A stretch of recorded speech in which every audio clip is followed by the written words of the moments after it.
Last week, the Supreme Court ruled in a landmark case that affirmative action would no longer be lawful for college admissions. So colleges and universities all over the United States can no longer use race as a means for admitting people into colleges and universities. Now, not only does it violate civil rights law, which is predicated upon the idea of colorblindness, to institute affirmative action, it's also important to notice that by and large, we keep on trying to cure something that happened in the past and still happens to this day. Let's be honest about that.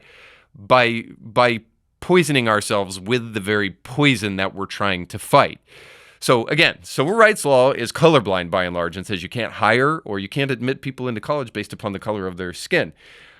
And you also can't remedy something by using that thing. So in other words, two wrongs don't make a right. But of course, this comes as a great surprise to the amoralist and to the anti-Christians over at MSNBC, and let's face it, many on social media and in the legacy media writ large. So I want to show you Joy Reid, who has the worst flex of all time, telling us that if it weren't for affirmative action, she would not have the ability to produce a very low-rated, unthoughtful show on a regular basis on MSNBC because affirmative action is the reason that she has this low-rated show in the first place. So here's her arguing for affirmative action by telling us that she is one of the reasons why affirmative action works somehow. Here's that. Well, let me just be clear. I got into Harvard only because of affirmative action. I went to a school no one had ever heard of in Denver, Colorado, in a small suburb. I didn't go to Exeter or Andover. I didn't have college test prep. I just happened to be really nerdy and smart and have really good grades and good SAT scores. But someone came to Denver, Colorado to look for me.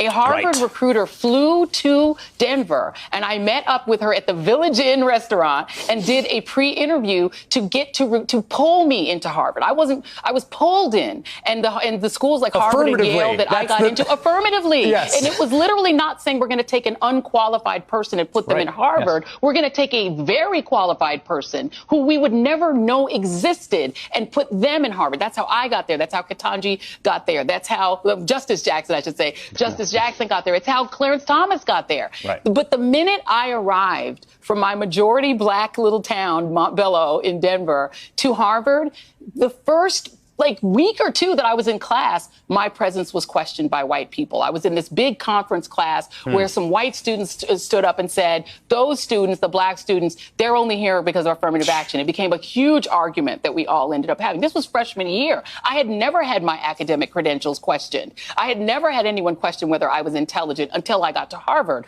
And it was a defining point of my experience there. It's why I really was one of the many reasons I was miserable there my freshman year. Yeah. You felt completely out of place and people keep telling you shouldn't be here. And yet, some of the people I went to school with were far less smart than me or the other black folk there. They got in because their daddy and their granddaddy. I went to school with somebody whose name was on one of the buildings. Now, as brilliant as that ringing endorsement of affirmative action was, I know you're thinking to yourself, does that mean if we had overturned affirmative action long ago, we would not have to tolerate this ridiculous, inane show? And the answer to that is, unfortunately, you probably would still have somebody like Joy Reid on air giving us her sound advice and anti-Christian rhetoric. Now, how do we know that? Well, let me respond to this video point by point to the best of my ability. First of all, to Joy Reid, I just have to say, how do you know you're an affirmative action pick? Are we actually to believe that somebody traveled all the way to speak to you and then said, hey, we're bringing you into this college just simply based upon your race? I mean, she tells us in the whole interview, she kind of lets the cat out of the bag. She drops the mask. She was a great student. And they put her in because they loved her ACT scores, not because of the color of her skin. So how in the world does she know in the first place that she is actually an affirmative action pick, other than the fact that she's just guessing that? You don't get admitted based upon affirmative action in that they say, hey, affirmative action pick, come on through. Needless to say, she makes a point about that I think is well-founded about nepotism and favoritism in these schools that are, let's face it, traditionally white, the Ivy League, just simply because black students it takes time for those students that are black to who didn't have parents and grandparents that went to college to finally work their way into the university system. So there is a history of white-dominated kind of culture at these universities, and black people have not had the time, unless they're at an HBC, they have not had the time to kind of build up the reputation, the money, and the kind of impact in the Ivy League schools that other white people have, and so there is a bit of disenfranchisement there. But here's the reality: nepotism and favoritism does exist in these places, but it's a lie to suggest that all that does is simply impact black people, because it impacts me just as it impacts Joy Reid or the black person, and it is wrong. So me, coming from a middle-class family who didn't have the luxury of historic wealth passed down to me in any sizable fashion, and didn't have a legacy that was passed down to me from my ancestors at the universities that I went to, I had to simply get in on my own merit, just as I suspect Joy Reid, if she was really honest, would say she had to do herself. In fact, it's actually demoralizing to suggest something else, because she just admitted that it is demoralizing. It is wrong for people to be admitted simply because they get some kind of favor given to them, which is exactly what affirmative action is. And so the point here, again, is that two wrongs don't make a right, that to overturn this historic kind of nepotism that takes place in schools with people who have historic wealth, the way to undo that is just to simply admit people based upon the color of their skin. Well, then that's an injustice to other people who didn't have the privilege that you just named. And so you're only giving privileges now to people of color and to people who have historic wealth. And there's a whole group of people that maybe you might want to consider outside of that, which just simply means if we get back to a meritocratic system, maybe better for all of us. The point 3. Joy Reid says that it is ignorant to suggest that affirmative action means accepting underqualified students, except the only reason she can say that is that she is actually ignorant to the fact that affirmative action, by and large, has helped some, sure, but by and large, it has been something that has disenfranchised students who actually made it into schools that they wouldn't have normally made it into just simply based upon their scores. For instance, I bring you to the person who has actually studied this well and also happens to be a black intellectual, Thomas Sowell. In his book on the subject of affirmative action, he says a couple of things. He makes a couple of arguments. First of all, he says this, that affirmative action encourages non-preferred groups to redesignate themselves as members of that preferred group. Can anybody say Elizabeth Warren, Jussie Smollett, and Rachel Dolezal? Of course, Jussie Smollett is a black man, but he was making himself a victim of MAGA country in order to try to receive some preferential treatment. And then, of course, two of those people that I just named are actually white women trying to cash in on a minority status that they don't actually possess. So was Thomas Sowell 100% correct about that, or what? So all you end up doing when you create a preferred status group is you make people want to jock for that position. Furthermore, the second point that Sowell makes in his book is that these kind of preferential policies only tend to benefit the top groups of whoever is in the preferred class. So in other words, affirmative action tends to benefit black millionaires or people of black means and black wealth, rather than poor disenfranchised people who could actually use this. Often these preferred groups actually injure the least fortunate people in those non-preferred groups. So in other words, poor white people who are not in that preferred group are disproportionately affected by things like affirmative action. And the third point Sowell makes is this: they reduce the incentive of both the preferred and non-preferred to perform at their best. So in other words, if you're just going to be preferred, you don't really work your best. You just say, hey, I'm going to do mediocre here because I know that the people who are doing their best, they don't have my skin color, so I can get in just simply based upon that. And then the latter, they don't achieve their best because they know that what's the point?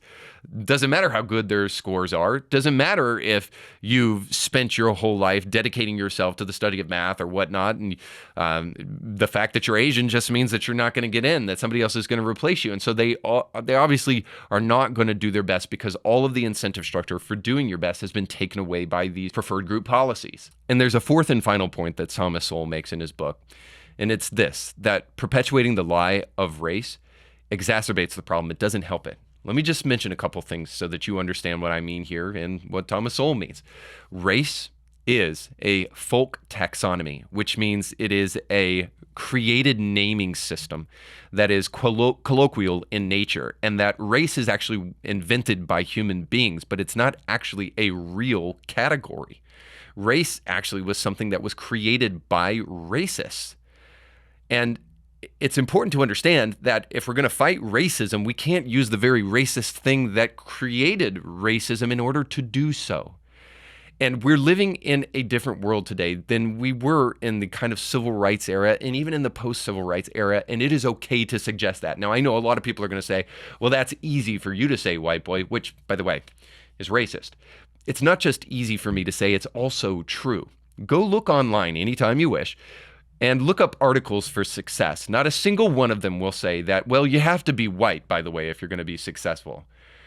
No, they say things like this: go work hard, go to high school, graduate, go to college, graduate, find somebody that you love, marry that person, have children with that person. Do that in that order, and regardless of your race, you will be able to succeed in life. Now, again, you may say to yourself, well, it's easy for you to say, although I'm a white person and not necessarily a person of means. Yeah, it is easy for me to say because it's also true. But if it makes you feel better inside somehow to hear it from a black man, here's John McWhorter telling you, not only from his book about anti-racism and how it doesn't help people, especially black people, it just disenfranchises them and it just creates white guilt. But here's him talking about his Forbes article where he tells us, in no uncertain terms, that racism today is not an obstacle to success for black people in such a way that we should make such a big deal about it. Check it out. But I'm glad you bring up the Forbes piece, because that comes up a lot. That was a while ago. There was a sexy headline that, you know, the people who do these magazines and newspapers, they give it the title. What I was saying there was that Barack Obama's election proved that racism isn't what it used to be. And I will openly own that what I meant then, because I mean it now, is that racism, although it's a bad thing, although we must tamp it down, is not as conclusive an obstacle to black success as we often say. That's what the you said. So it's not that racism doesn't exist. It's not that race isn't an issue, and it's not simply that, you know, there are experiences that people of other races will have that maybe I will never have as a white person. It's just that we make too much of those things, and it's okay for us to finally admit that and be honest about it. And if we're going to move ahead in this world and actually truly not blame other people for the ways in which we may be able to blame ourselves for our own personal decision making, if we're not going to do that, then it's important that we understand that what the Supreme Court just did actually may be a step forward in ending kind of the racial rhetoric that has bogged us down for far too long. If we truly want to be post-racial as a society, then it's important that we quit using race as a determining factor in almost anything, because it's not healthy. So you just got done watching a small excerpt of a much larger episode. You can find the link to that full episode down below in the description of this video. So you definitely want to check that out, because if you like that clip, you'll like the much larger episode. And while you're at it, don't forget to like, share, and subscribe, and click that little bell to be notified when great new episodes of Indie Thinker come your way. Thanks for watching.